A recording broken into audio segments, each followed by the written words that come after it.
बिस्मिल्लाहिर्रहमानिर्रहीम। ऐश नाव के प्रोग्राम खेल कर जीत में आपका मेज़बान मकसूद अहमद एक बार फिर नए मेहमानों के साथ हाजिर है। और मैं समझता हूँ कि सिर्फ़ और सिर्फ क्रिकेट पे हम काफ़ी टाइम से बात करते रहे हैं। अभी पीएसएल ख़त्म हुआ और आपको मालूम है कि अभी इसके बाद फिर बांग्लादेश पाकिस्तान क्रिकेट सीरीज़ जो कि टी20 फॉर्मेट पे है, और आज उसका दूसरा मैच जो है वो कज़ाफ़ी स्टेडियम लाहौर में पाकिस्तानी वक्त के मुताबिक 8 बजे खेला जाएगा। तो मैच तो खैर जब हमारा प्रोग्राम ख़त्म हो चुका होगा उसके बाद मैच होगा, मगर ये है कि हमारी टीम जो है पहले मैच में कामयाबी हासिल कर चुकी है, और मैं समझता हूँ कि पाकिस्तानी टीम में इतना दमख़म है कि वो शायद क्लीन स्वीप भी कर जाए। तो इसीलिए मैंने सोचा कि दीगर खेलों पे भी तवज्जो दी जाए, क्योंकि तो पाकिस्तान में और भी बहुत बेइंतहा खेल हैं जो कि निगलेक्ट हो रहे हैं।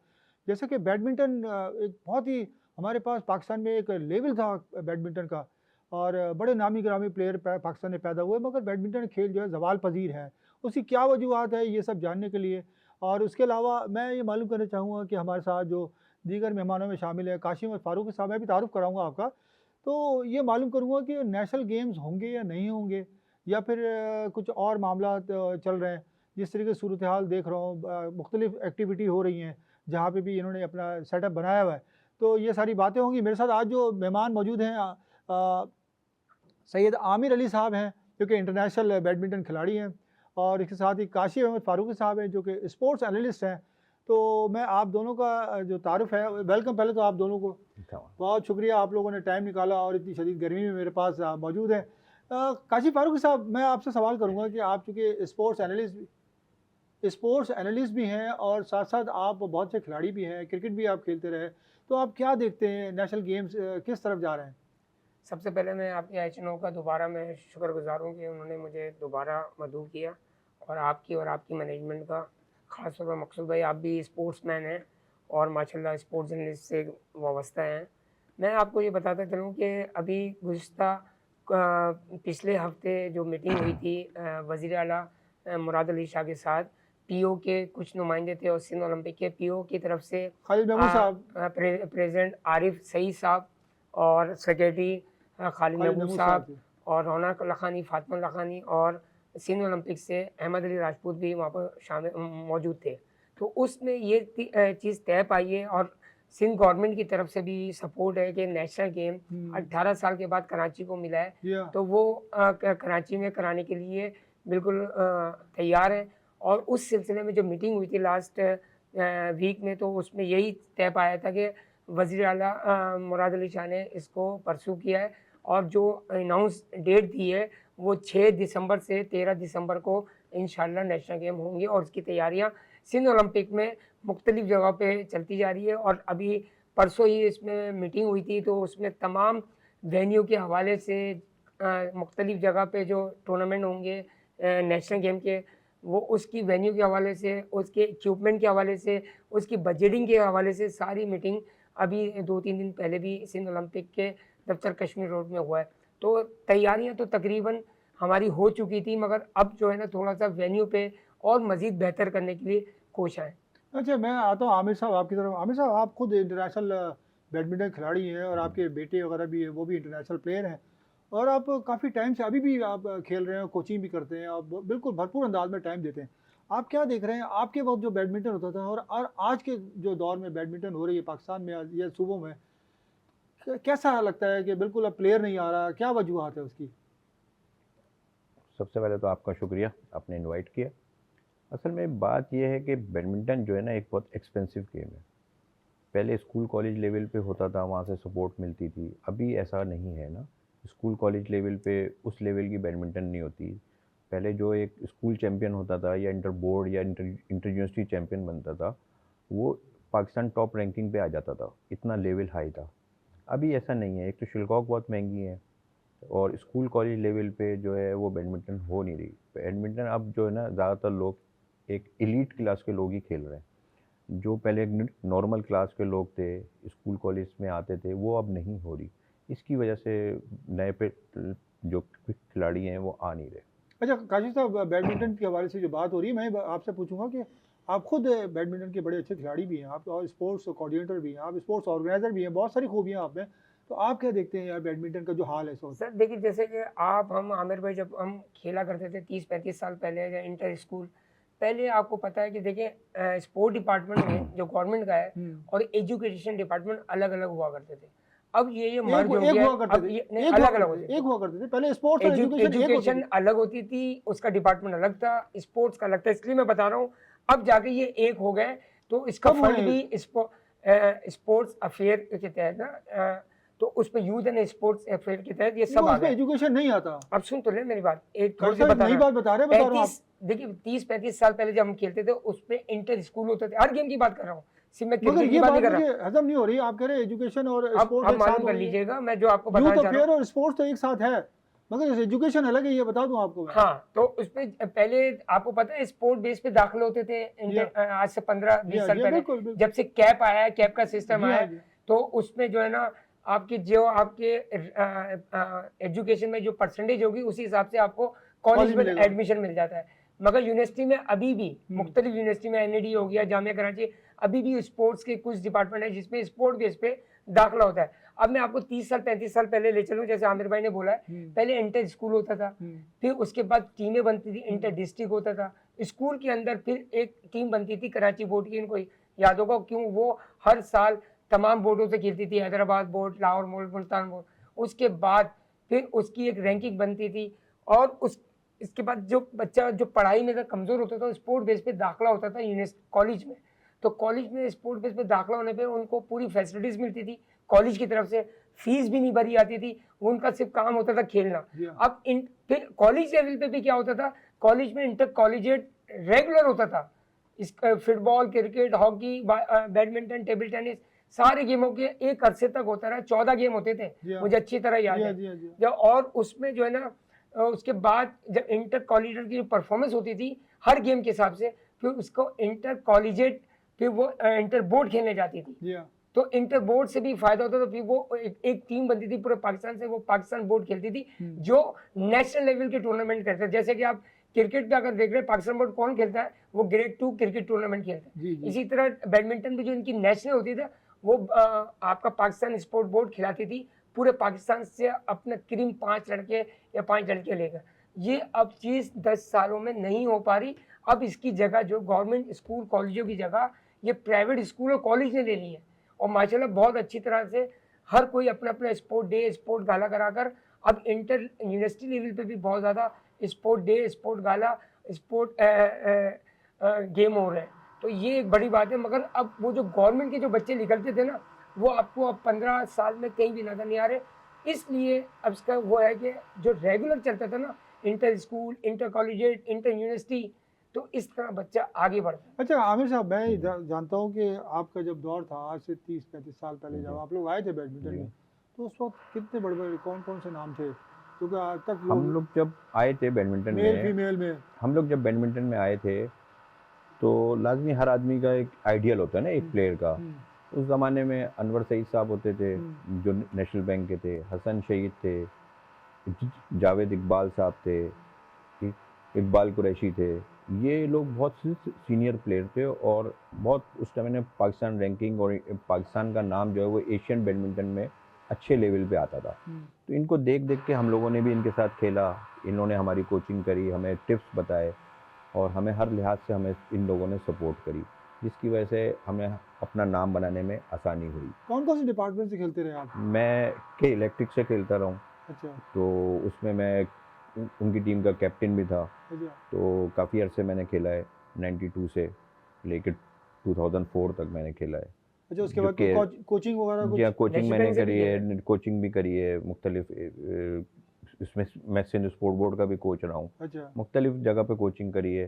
फिर मेरे 2 बेटे हैं जो कि नेशनल और इंटरनेशनल लेवल पे खेले, उनकी भी कोचिंग करी। मतलब सारा ज़िंदगी जो है वो इसी स्पोर्ट्स में निकली। अच्छा। और बस स्पोर्ट्स का। अब अभी कैसा लगता है जब इतना बुरा हाल है बैडमिंटन का और दीगर खेलों का सूबे में, क्या क्या फीलिंग्स होती हैं? अफसोस होता है और कि पिछला जो दौर गुजरा है इसमें बिल्कुल ही स्पोर्ट्स को तबाही की तरफ लेके गया है ना, जिससे बच्चों का रुझान जो है वो स्पोर्ट्स से हट गया। अभी कुछ रुझान पैदा हुआ है, बच्चे जो मौजूदा स्पोर्ट एसोसिएशन है, सिंध ओलंपिक है, सिंध स्पोर्ट बोर्ड है, ये वर्किंग कर रही है और उम्मीद नज़र आती है कि उम्मीद की कि कुछ आगे बढ़ेगी। पहले हमारे ज़माने में जब हम लोग खेलते थे कोई स्पोर्ट्समैन की एक इज्जत जो होती थी ना, जी हाँ, वो होती कि है। वो साबका जो भी खिलाड़ी हैं वो एक नेशनल कॉज के लिए काम करते हैं, जी हाँ। इंटरनेशनली जाते हैं। आप देखिए हर आदमी यही कहता है कि यार ये एक मुल्क के सफ़ीर हैं और मुल्क का नाम।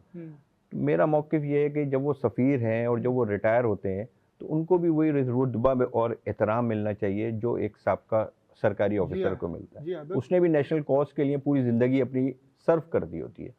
तो ये मेरा मौक़िफ़ है। और फिर उनकी फलाह व बहबूद के लिए भी रिटायरमेंट, जैसे और गेम्स में, जैसे आप लगा लें क्रिकेट में, हाँ। अगर आपने इंटरनेशनल खेला है तो आपको कोई वो मिलती है पेंशन टाइप की, 60 साल के बाद मिलती कोई है, ना कोई ये पीसीबी ने रखा है, वजीफे 60 साल के बाद के तौर वजीफा पे। मिलता है। तो हमें भी हॉल ऑफ फेम दिया जाता है, जी, समझे? जी हाँ, हमें भी ऐसा कोई सिंध हुकूमत से रिक्वेस्ट है कि हमारे लिए भी, या हमारे जैसे जो लोग हैं, जो बहुत सारे फुटबॉलर, बॉक्सर, नामी गिरामी रहे, मुल्क का नाम बहुत रोशन किया उन्होंने, उनके लिए कुछ करना चाहिए। अच्छा काशिफ साहब, एचएससी काफ़ी टाइम से अब आप काम कर रही है, आप क्या समझते हैं एचएससी का क्या किरदार है बैडमिंटन या दीगर खेलों के लिए? कि तो कुछ मुझे समझ नहीं आता, वक्ती तौर पे बस बुलाए और इवेंट करवाए और वो ख़त्म कर दिए। इवेंट कराने पे पैसा ज़्यादा मिल जाता है जल्द से जल्द, क्या ऐसा नहीं है? सर ये एचएससी पहले जो तो यूजीसी के नाम से होता था, जी, जी। University grant commission. तो वो तकरीबन आपके क्रिकेट ले लें, हॉकी ले लें, फुटबॉल ले लें, उनके सबके नेशनल में पार्टिसिपेशन करती थी। हाँ, तो ये एजुकेशन यूनिवर्सिटी लेवल पे एक पूरा वो है। अब जो है ना ये 10-15 साल से ये एचईसी आया है, हायर एजुकेशन कमीशन। कमीशन। तो माशाल्लाह ये बहुत अच्छा अभी गुज़िश्ता 4-5 साल से बहुत अच्छा काम कर रहे हैं। जावेद अली मेमन साहब पहले कराची सेंटर में थे, अब इस्लामाबाद हो गए शिफ्ट। उन्होंने वज़ीर-ए-आज़म यूथ टैलेंट प्रोग्राम कराया पूरे पाकिस्तान में, हर गेम का, अभी टेबल शायद टेनिस का, जर्मनी टीम बैडमिंटन जाने का। वाली शायद। अभी दस्ता जाने वाली। हॉकी की Germany team international university. University, जैसे पहले क्रिकेट भी जी हाँ, खेलने जी हाँ, जाती जी हाँ। थी, काफ़ी अरसे के बाद इंटरनेशनल यूनिवर्सिटी का आपस में टूर्नामेंट में, जिसमें एचईसी भी इसमें पार्टिसिपेट करेगी, जो मैंने सुना है। तो ये अच्छी खुशाइन वो साइन है कि इस तरह के इंटरनेशनल अप्रूवल मिलना चाहिए खिलाड़ियों को, ताकि वो नेशनल के अलावा इंटरनेशनल भी जा सके। तो उसके लिए एचएससी बहुत अच्छा इकदाम कर रहा है। अभी उन्होंने वज़ीर-ए-आज़म टैलेंट हंट प्रोग्राम में अभी टेबल टेनिस पूरे पाकिस्तान में इन्होंने ऑर्गेनाइज कराया है, इनका कैंप लगाया है, फिर बैडमिंटन का लगाया है, इन्होंने थ्रो बॉल का लगाया है, वॉलीबॉल का लगाया है। यानी सारी जगहों पे गेम पे काम करने की कोशिश कर रही है कि उनको वज़ीर-ए-आज़म शहबाज शरीफ की तरफ से हिदायत है कि स्पोर्ट्स को ज़्यादा से ज़्यादा उठाए। तो एचईसी इसमें बढ़ चढ़ के काम कर रहा है। वो उन्हीं का विजन है भाई, उसी पे नहीं तो। देखिए, इसका फंड होता है। जी। आप अच्छा, देख नदीम भी रहे उसी हैं, विजन पे आप आया ये है। देख रहे हैं पाकिस्तान का जो नेशनल गेम है जी, जी। हॉकी, उसका जो चीफ पैटर्न होता है ना, हाँ। जो भी उस जमाने का वजीर आजम होता है जी ना, हाँ। वो होता है, हाँ। प्राइम मिनिस्टर होता मगर है। क्यों तो हॉकी सुन तो इतना? ले, इसी तरह क्रिकेट का भी जो चीफ पैटर्न है ना, वो आपका प्राइम मिनिस्टर है। मगर इनको सपोर्ट इसलिए कि उनके फंड होते हैं। अब प्राइम मिनिस्टर को पता है कि फेडरल से कितना फंड है, सूबों से कितना फंड है, स्पोर्ट्स का फंड बहुत है। अगर ये सही जगह, सही मौके पे, सही वक्त पे अगर यूटिलाइज किया जाए ना, अभी भी पाकिस्तान स्पोर्ट बोर्ड अभी भी आपकी 44 से ज़्यादा फेडरेशन को ग्रांट देती है सालाना। जी हाँ। हो सकता है किसी कम हो, किसी ज़्यादा हो, ये पूरी लिस्ट है। मगर उसमें से ये कि उन मगर फेडरेशन को चाहिए कि देखिए, अपने एसोसिएशनों को, बिल्कुल मैं एक फेडरेशन की बात नहीं कर एक रहा, बार काफी लिस्ट है, 44 से ज्यादा की काशी लिस्ट साहब, है। काशी साहब, तो देखिए पाकिस्तान स्पोर्ट बोर्ड भी अपना काम कर रहा है। जी जी, काम कर रहा है। आपके सब अगर ऐसा काम कर रहे हैं तो फिर हमारे जो स्पोर्ट्समैन जो है वो इतना बुरे हाल में क्यों है? डिपार्टमेंट क्यों नहीं सर खुलवाते? देखिए, अगर आपका खर्चा कोशिश क्यों नहीं 1 करते? करोड़ खाली का है, एसोसिएशन फेडरेशन साल का खर्चा 1 देखिए, करोड़ का, एक छोटा मिसाल दे रहा देखिए, मैं हूँ, आपको बता आपको दूं, 25 लाख मिलेंगे तो हाउ कैन पॉसिबल देन तो मैं यही तो आपसे कह रहा हूँ, आप सर्वाइव थोड़ी कर कोई पाएंगे। ऐसा प्लान कीजिए कि ना कि ये जो आप फेडरेशनों को इनको चंदा देने की बात कर रहे हैं, वो तो ठीक है जी, उनको अपने कब्जा दुरुस्त करने के लिए दिया जाता है, तो उनके ज़ाहिर बात है अखराजात हैं, मगर जो खिलाड़ी हमारे वो वहीं के वहीं खड़े हुए हैं। सिर्फ इवेंट में बुलाते हैं। अभी जैसे नेशनल गेम्स होंगे, वो मुख्तलिफ जगह से बच्चे जमा करेंगे और एक मेला सजाएंगे और उन पर पैसे खर्च हो गए, और उसके बाद आप कुछ 60% अपनी जेब में, 40% मेले पे खर्च हुए, उसके बाद कौन गया, बच्चा कहाँ गया, जैसे कि होता है ना क्रिकेट में PSL हुआ, बेइंतहा खिलाड़ी आ जाते हैं, उसके बाद वो एक टाइम के लिए, तो अच्छा हुआ कि एकदम बांग्लादेश की टीम आ गई, तो कुछ नए खिलाड़ी जो है वो टीम में शामिल हो गए, उनकी परफॉर्मेंस की बुनियाद पर जो है PSL में हुआ। मगर वो खिलाड़ी जब खेल के जाते हैं PSL, अगर इवेंट नहीं होता ये T20 वाला, अपना बांग्लादेश की सीरीज़ नहीं होती, तो वो खिलाड़ी पे लोग भूल जाते कि वो किधर गए। तो पीसीबी ने तो पूरा 3 साल का पूरा एक शेड्यूल दे दिया है, कहाँ पाकिस्तान जाएगा, कहाँ टीमें आएंगी, ये तो एक अच्छा नहीं, कोच है, मैं मगर क्रिकेट के अलावा भी भैया ये तो एकदम दूसरे गेमों में भी जी जी जी देखिए हमारे क्रिकेट पीसीबी जो है ना बहुत स्ट्रांग वो है।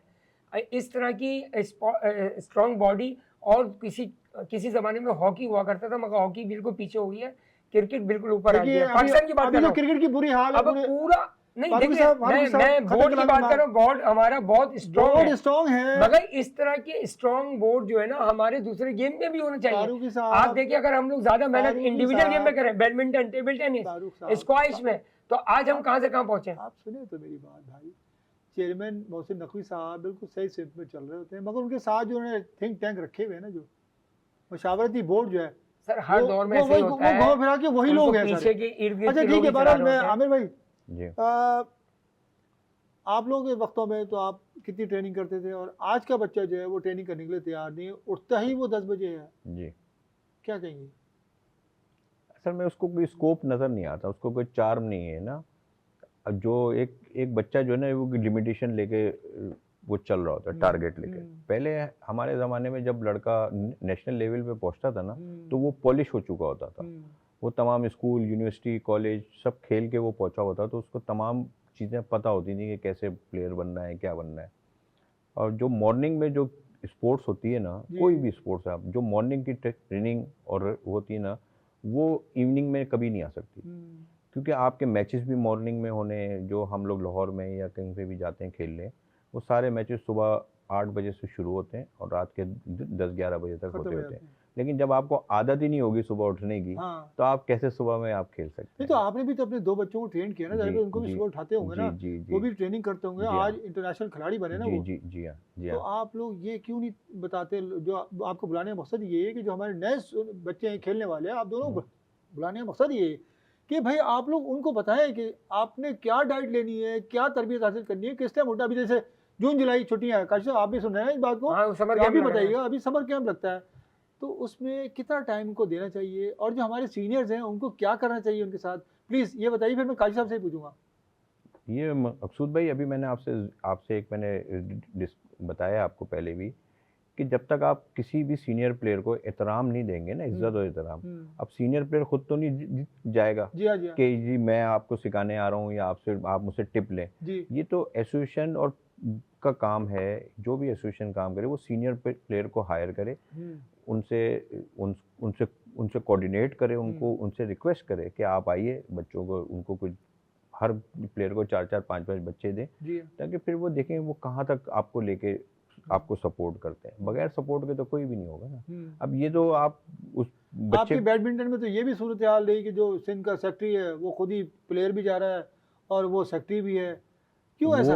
डिपार्टमेंट से भी खेलते रहे। वो पहले दौर गुजरा है जिससे स्पोर्ट्स उसी दौर से दबा हुए, सिर्फ स्पोर्ट खत्म हुई है, उससे वो फायदा नहीं है। अभी जो मौजूदा एसोसिएशन है ये अच्छा काम कर रही है, यंग लड़के आए हैं और जिसमें यंग फरहान सेक्रेटरी अच्छा काम कर रहे हैं। अभी जो हमारे यंग लड़कियां हैं ये अभी नेशनल भी खेली हैं, इंटरनेशनल भी प्लेयर पार्टिसिपेट किए हैं, और अंडर 17 या अंडर 19 में इन्होंने कोई टाइटल भी इंटरनेशनली विन किया है। एक्जैक्टली मुझे नहीं पता कौन सा टाइटल, लेकिन उन्होंने टाइटल अचीव किया। तो ये एक अच्छा साइन है कि स्पोर्ट्स आगे बढ़ रही है।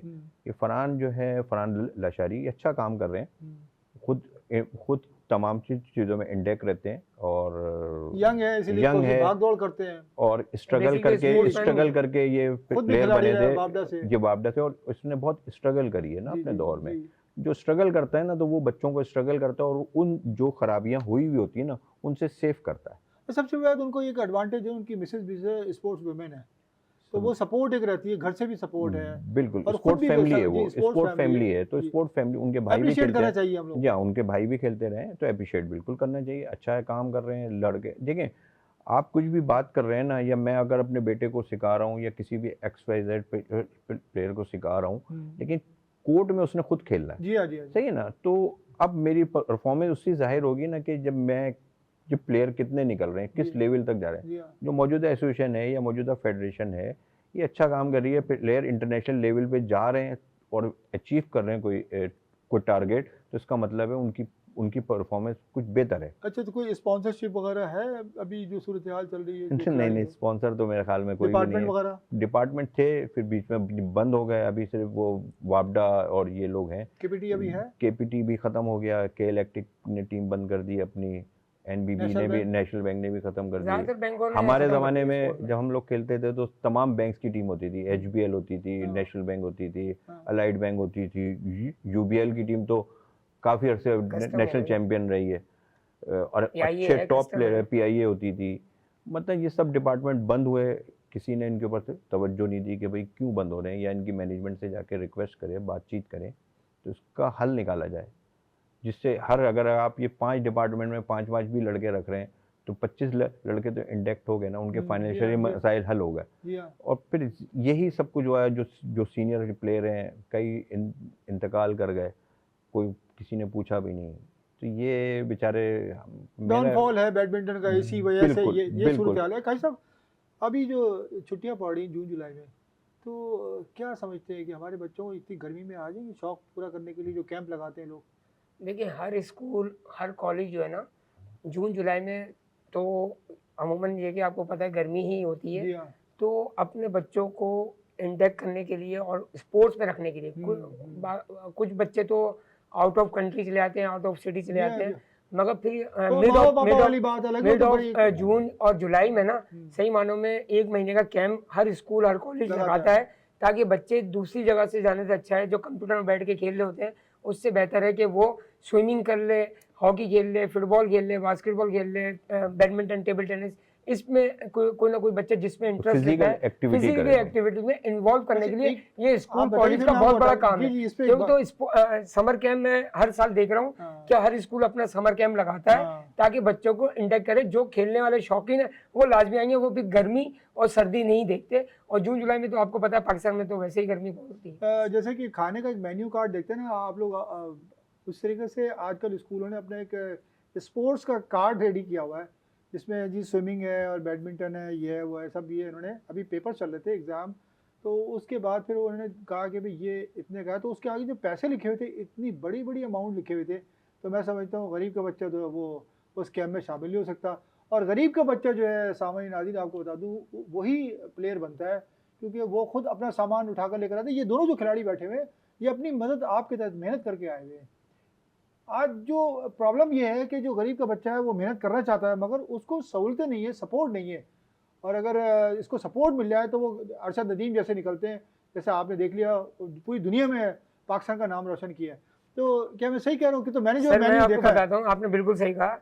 देखिए, अब आज के दौर में एक अरसे से आप देख रहे हैं किसी को फंडिंग नहीं है, सब अपने मातहत खुद ही इंटरनेशनल टूर भी कर रहे होते हैं। अगर पाकिस्तान स्पोर्ट बोर्ड का काम है कि वो फंडिंग देना और खिलाड़ियों को सपोर्ट करना, मगर वो उतने ही सपोर्ट कर रहे होते जो इनसे अलाक होते हैं, जो इनसे मतलब शुदा होते हैं, उन्हीं को कर रहे होते हैं। बाकी जो 56 के करीब तो स्पोर्ट्स हैं, ओलंपिक और नॉन ओलंपिक, जो अपनी बलबूते पे अपने खर्चा करके बाहर जाके इंटरनेशनल खेल के आ जाते हैं, वर्ल्ड लेवल पे या कप इंटरनेशनल कप खेल के आ जाते हैं, फिर यहाँ पर अपनी जेब से। जहाँ तक आपने समर कैंप की बात की उसको मैं परसों कर दूं। समर कैंप में देख लगाने का मकसद है वो देखिए कोचेस की फीस निकालना, ग्राउंड की फीस भी, अब हर चीज में आपका पैसा इन्वॉल्व हो गया।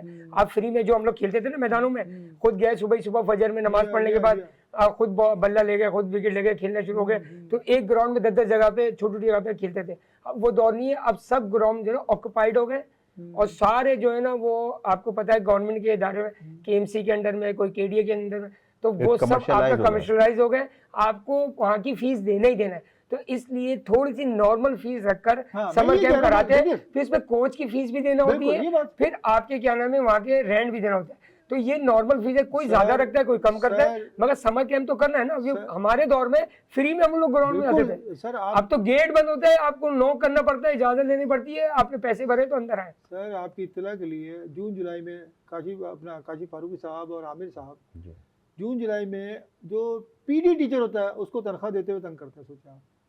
और समर कैंप लगाते हैं ऐसे कि उसमें से पैसे निकाल के उसको पे करते हैं कि बिल्कुल आप अंदाजा करें जब से बहुत अहम किरदार होता है ना, मैं समझता हूँ जो है वो स्पोर्ट्स नहीं रही है। स्पोर्ट्स टीचर की सबसे ज्यादा की तो डिसिप्लिन वो सिखाता है। मैं समझता हूँ जैसे आप मैथमेटिक्स, इंग्लिश, उर्दू की बात करते हैं, जो यानी कि सिलेबस की बात करते हैं, जो गैर सरगर्मियाँ होती है एजुकेशन से हट के, उसमें सबसे ज़्यादा अहम किरदार जो होता है ना वो स्पोर्ट्स के टीचर का सर होता है, तीन का पीटीआई का होता होता है, है एक प्रिंसिपल का होता है जी, एक स्पोर्ट टीचर होता है और तीसरा चपरासी हाँ। जो गेट कीपर। क्यों? इसको सब बच्चे जानते हैं। मैथ का नहीं, टीचर जानने के अलावा नहीं, क्यों वो डिसिप्लिन नहीं, डिसिप्लिन लेके रखता है ना। देखिए देख मैथ का टीचर सी मैथ के बच्चों को संभाला होगा, फिजिक्स वाला फिजिक्स को, मगर स्पोर्ट टीचर तमाम अच्छा बच्चों को उनको देख छुट्टी रहा है। मिलती है, जो गैर निसाबी चीज़ें पढ़ा रहे हो तो उनको छुट्टी मिलती है, और पीटीआई को छुट्टी नहीं है, 1-2 महीने तो 1 महीने छुट्टी है। अच्छा अभी एक प्रॉब्लम ये भी है सामने नाज़रीन, आपको बता दूं कि स्पोर्ट्स में 5-5 एक स्कूल में 5-5 6-6 टीचर जो है वो रख लिए जाते हैं, मगर वो टीचर भी ऐसे होते हैं जिनको पता ही नहीं था वो कहाँ से कोचिंग हासिल की है और क्या है। जब वो चलते हैं नज़र आते हैं सामने से तो जब ट्रैक सूट की जिप लगाते तो उनका मालूम है जी नीचे से पेट बाहर निकला होता है और जिप ऊपर चढ़ी होती है, और ऐसे लोग जो खुद अनफिट है वो फिटनेस पे काम कर रहे होते हैं जी। उसके वाले से क्या कुछ देखें, कुछ मैं कह रहा हूँ, आपने जो बोला, ज़्यादातर देखें मैं देख आपका रहा हूँ। ऑब्जर्व अलग है, मैं आपकी उसमें वो नहीं कर रहा, मगर कुछ जगह ऐसे हैं देखिए स्पोर्ट्समैन जब स्पोर्ट छोड़ता है ना तो ऑटोमेटिकली उसका जिस्म फूल जाता है, तो आपको जो नजर आ नहीं, रहा वो खेलते रहता है जी, हाँ बच्चों के साथ खेलते रहता है। फिटनेस में नहीं होते, बस हर कोई नहीं होता। पान इसके लिए मेन देखिए पूरी पहले होता था गुटका उनमें चल रहा होता पीटीआई, है। अब आपने बोला पहले था पीटीआई, हाँ, फिजिकल ट्रेनर इंस्ट्रक्टर की पहले जॉब होती थी, हाँ। जो मैट्रिक पास करके अब भी वो जॉब पे गाड़ियाँ लग लगवा जाता रहा था। होता है, अब जो इसके बाद प्रोफेशनल हो गया 30 साल से सर, मैडम के सामान इसमें लेकर आ रहा बीपीएड होता हो है, रहा गाड़ियाँ है। लेकर आ रहा होता है अब वो। इसकी जो पोस्ट होती है ना डीपीए, हाँ। डायरेक्टर ऑफ फिजिकल एजुकेशन है। है, वो पीटीआई हट गया, अब आ गया स्पोर्ट्स डिपार्टमेंट से डायरेक्टर ऑफ फिजिकल इस पे मैं एजुकेशन। आपसे मगर इसमें अब बीपीएड भी हो रहा है, मास्टर्स भी हो रहा जी, जी। है। अब ऐसा नहीं है कि वो इंटर मैट्रिक करके आगे लग गया, अच्छा, देखिए इसमें भी थोड़ा सा वो है। आमिर भाई, इस पे मैं इस पे मैं थोड़ा सा कमेंट्स करना चाहूँगा, इस पे बिल्कुल मैं कीजिए, थोड़ा सा फिर देखिए जो इंटरनेशनल जो भी स्पोर्ट्स है ना वो अब हाँ। इतना आगे बढ़ गया है, एक साइंस बन गया, जी हाँ, उसके ऊपर पीएचडीज हो रही हैं, कोर्सेज हो रहे हैं। जिस तरह आप देख लें क्रिकेट में बहुत सारे ऐसे ऐसे नाम हैं जो अपने ज़माने में खुद अच्छे प्लेयर इस लेवल के नहीं रहे, लेकिन उन्होंने उसके ऊपर रिसर्च करके और कोर्सेज करके जी, जी। आज वो किसी भी नेशनल टीम को कोचिंग कर रहे हैं। जी हाँ। इसी तरीके से बैडमिंटन में या किसी और गेम में अब वो आर्ट आ गया है, टेक्नोलॉजी इतनी तेज़ हो गई है। बैडमिंटन में इस टाइम 450 की रफ्तार से स्मैश पड़ रहा है। जी हाँ, तो अब हमारे ज़माने में वो इतना नहीं होता था, लेकिन अभी इक्विपमेंट इतने एडवांस आ गए कि आप उसके बगैर खेल ही नहीं सकते इंटरनेशनल लेवल पे। आपके पास शूज़ होने चाहिए, इक्विपमेंट होने चाहिए, सबसे ज्यादा शटलकॉक आपका होने चाहिए, रैकेट बहुत महंगा है, शटल महंगी है, एक्सपेंसिव एक है। एक शटल टूट जाती है तो एक शॉट पे। उसको कवर करने के लिए जब आप एक कोच है उसने उस लेवल पे खेली ही नहीं है तो वो कैसे कोचिंग टीच कर नहीं सकता कर है। और प्लस ये है कि आपके पास वो इक्विपमेंट ही नहीं है इंटरनेशनल कम्पीट के लिए, तो आप कोड नहीं है आपके कैसे पास। करेंगे। कराची में कोड ही नहीं है इतने लेकिन मैं ऐसे आपको- विनाइल के कोड या उसके कोड ही नहीं है इतने ज्यादा, सामईन नाज़रीन, मैं आपको 2-4 बता के दूं अलावा। कि मैं आप बिल्कुल काशिफ साहब की और आमिर साहब की बात से बिल्कुल मुत्तफिक हूँ इस बात पे कि ज़ाहिर बात है जो बंदा कुछ नहीं उसको फैसिलिटी दी जाएंगी तो वो क्या करेगा, क्या कोचिंग करेगा। मगर लंबी खेप रखने से बेहतर है कि 2 रखें और अच्छे रखें, मैं समझता हूँ, समझे आप। तो कोशिश ये की जाए कि स्पोर्ट्स को स्पोर्ट्स की तरह से चलाएं, ना कि स्पोर्ट्स को सिर्फ और सिर्फ टाइम पास के लिए रखा जाए। तो टाइम भी जो है ख़त्म हो चुका है, वरना मैं तफसीली गुफ्तगू करता इस पर, जैसे काशिफ फारूकी साहब ने कहा। मैं तो कहता हूँ कि तमाम सुनने और देखने वालों को कि 2 प्रोफेशनल डिग्रियाँ हैं, जो कि मैं स्पोर्ट्स से मुतालिक बात करूँ, सहाफ़त से भी, मास कम्युनिकेशन का डिपार्टमेंट बंद कर देना चाहिए, क्योंकि मास कम्युनिकेशन डिपार्टमेंट से मास्टर करके आने वालों को जॉब नहीं मिलती मीडिया पे, याद रखिएगा। अब जो पीआर पे हैं या ताकत पे हैं, जान पहचान पे, तो जॉब मिल जाती। दूसरा, जो लोग मास्टर करके आते हैं, एमएससी करके आते हैं हेल्थ एंड फिजिकल एजुकेशन में, उनको भी जॉब नहीं मिलती, और जॉब मिलती है तो उनको जी सरकारी जो ग्रेड 16-17 की जॉब होती है उसमें उनको ताल्लुकात पे जॉब मिल जाती है, वरना वो भी पीटीआई लगते हैं। तो मैं समझता हूँ कि ये 2 डिग्रियाँ तो ख़त्म कर देनी चाहिए, और सिर्फ ये नाम के हद तक रह गई हैं। उम्मीद करता हूँ कि प्रोग्राम पसंद आएगा। मेरे जो आज दोनों मेहमान हैं, माज़रत चाहता हूँ टाइम बहुत शॉर्ट था, आमिर साहब जो कि इंटरनेशनल बैडमिंटन खिलाड़ी हैं, और काशिफ अहमद फारूकी साहब, और आप स्पोर्ट्स एनालिस्ट हैं, बहुत अच्छे, मैं समझता हूँ, मैं रेगुलर खेलता हूँ, बहुत अच्छे बैडमिंटन के खिलाड़ी भी हैं। तो आइंदा भी इनको बुलवाऊंगा मैं, आमिर साहब आपको भी दोबारा मदऊ करूँगा मैं। उम्मीद करता हूँ प्रोग्राम पसंद आया होगा। आइंदा प्रोग्राम तक के लिए इजाज़त दीजिए। खेल के जीत प्रोग्राम से मकसूद अहमद को अल्लाह हाफिज़।